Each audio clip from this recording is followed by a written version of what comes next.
come spend the day in the salon with me. I have today my client Angel. She is one of my favorite clients because, as you can see, we do fun fashion colors.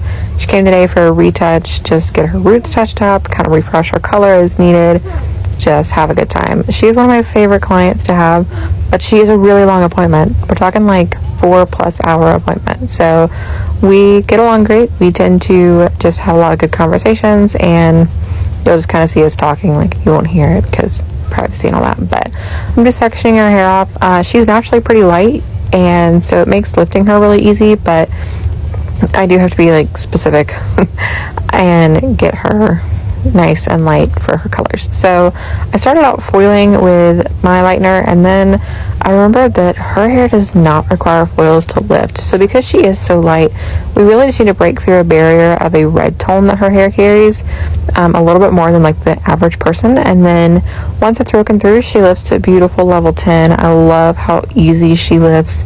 So I'm just taking nice, tiny, clean sections, getting good saturation, and just going to leave her open air. We've done a mixture of foils and open air, and I just prefer the open air.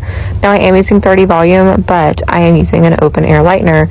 So this is a mix of regular lightener and clay lightener, which gives me a good consistency, but also the ability to be open air. So taking sections this time, taking some vertical sections. In the back I was taking horizontal sections, and just getting her nice and lifted. Doing this mohawk area is super important because, you know, she can really see this, and we had some issues in the past with this area, so I'm very particular with her mohawk area, and I try to use super fine sections to make sure we get maximum saturation. For a while her hair would not lift right here, and it was the strangest thing. So she's gonna process, and then she's ready to go. So we rinsed her. She's nice and a pale blonde. I toned her with actually a purple vivid color, a semi-permanent color, and then I'm just brushing her out, and we're going to start applying. We're doing purple at the root. I'm using Danger Jones. I just fell in love with this line, so we're using Libertine and Lovesick, I believe, are the colors, and seriously just so beautiful, and they last so well, as you can see with how she came in. So doing a purple on the root, brushing it through to kind of blend with the pink, and just hitting the pink on the ends to touch everything up. She loves this combination. We've done it so many times, and it's just beautiful on her and her skin tone. But we've done greens and blues too, and we've just had a lot of fun.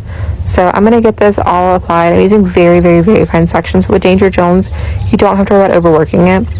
When I worked with Pulp Riot, overworking it was a big issue. So I'm going to let that dry to a crust, and then when it's kind of crusted over, it's about 30 minutes or so, we rinse, we brush, we dry, we style, and here we go. Isn't she beautiful?